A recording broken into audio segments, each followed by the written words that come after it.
This video segment details partnering strategies, specifically joint ventures and strategic alliances.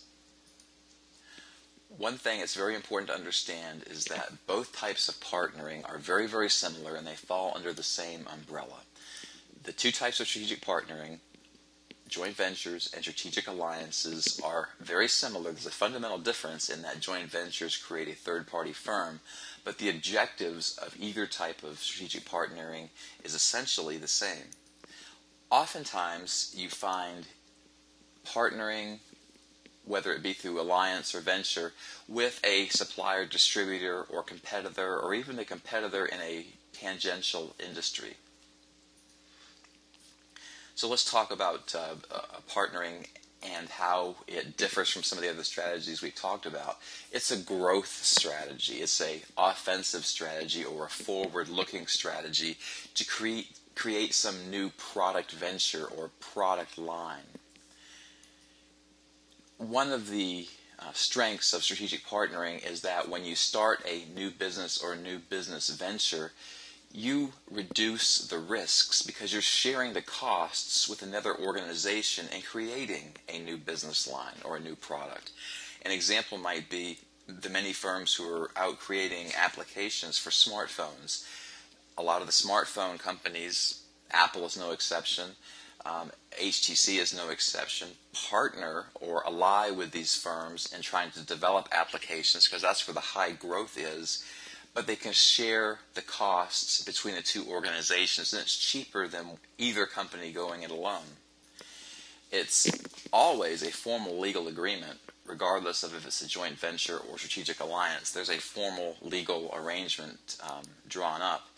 And the bottom line of strategic partnering is that both firms, and it could be three firms or even more, but both firms are combining that which they do especially well for one specific business purpose. It could be to create applications for smartphones. That is just an example we're using for the time being. You're tapping the expertise from two firms, in essence. So when you look at strategic partnering and you consider the joint venture, this number 3 here is what the joint venture is all about. You're forming a third-party company.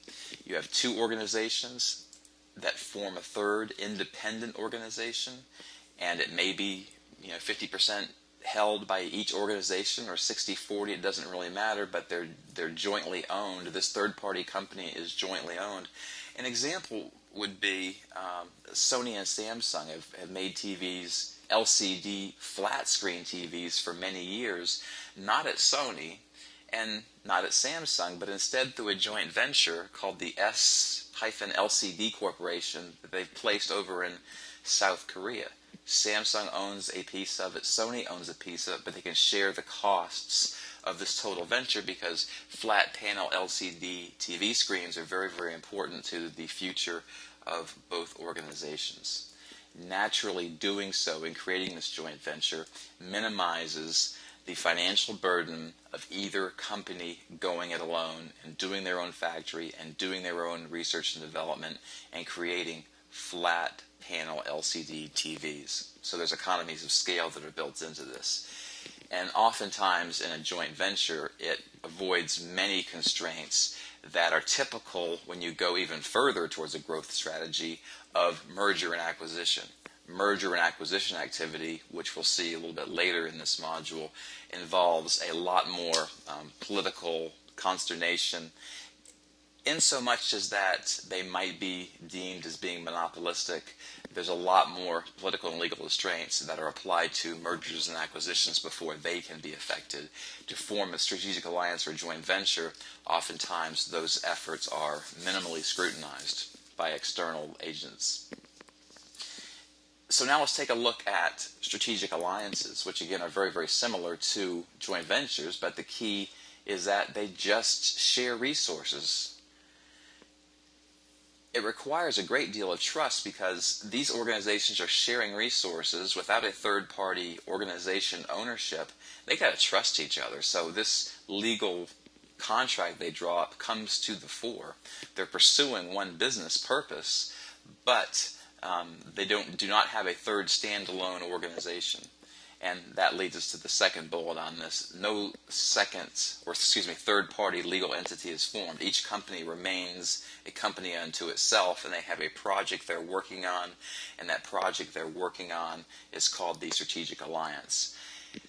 Similar to the joint venture, this effort really seeks to encourage innovation, expand product lines or develop product lines, or otherwise, further relationships with suppliers, distributors, or competitors, whoever the company happens to be working with.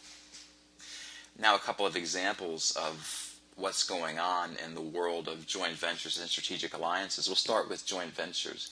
And Walmart is an organization that seeks markets outside the United States. It feels the United States is largely saturated with Walmart stores, having over 2,000 stores in the United States. And obviously big growth markets that they're looking at are China and also India.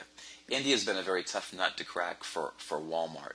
And the Indian government and the Chinese government as well typically want any foreign companies who are coming in to effect a joint venture with one of their own, with an Indian partner.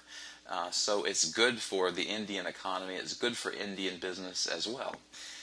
And so what Walmart has done, the landscape for wholesale goods in India is far different than it is in the United States. They want something different than that which we offer in our big box store here in the United States. And no one knows that better than Bharti Retail, which is part of a huge conglomerate in India.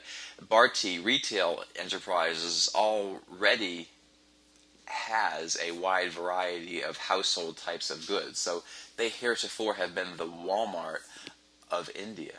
But Bharti would like to do better, and Walmart wants India. So the joint venture that's come, and this comes from Walmart's corporate webpage, they only have 2 stores. Walmart only has 2 stores right now in India.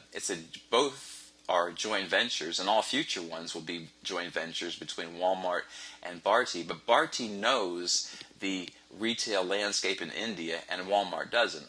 Walmart has expertise in retailing, logistics, keeping costs low, etc., and they're bringing something to the table that Bharti might not already do especially well. So to date, they're taking a very slow approach, but they hope to accelerate this process. Their joint venture in India going forward looks like it will always be a joint venture, and this joint venture, if you can read from the corporate graphic here, is that this joint venture is not Walmart and it's not Bharti Retail, it's Bharti Walmart Private Limited.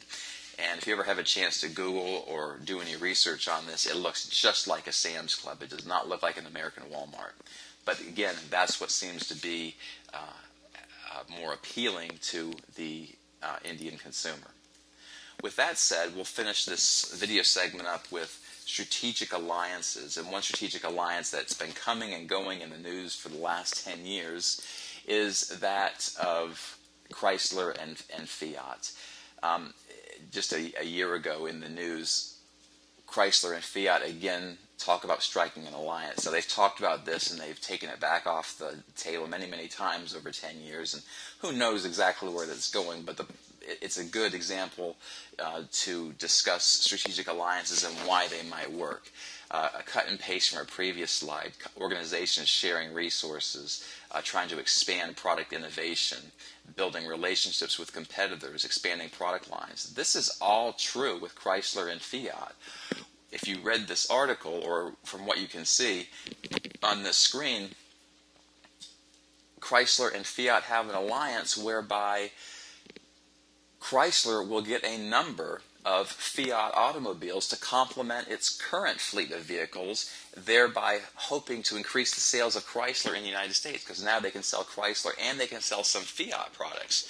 But it remains to be seen if those Fiat automobiles are going to be desirable or highly sellable in the United States. In return for this, the Italian automaker Fiat is going to get some Chrysler SUVs. They have a particular interest in the Jeep, the electric Jeep for use in Italy. So both companies is kind of killing a number of birds with one stone. They're sharing resources. Each company does something or different things fairly well, but they're encouraging product innovation. Actually, they're getting product innovation by getting innovative products from each company. Chrysler gets innovative Fiats from Fiat. Fiat gets some innovative products from Chrysler to sell in Italy, and it should make them both stronger.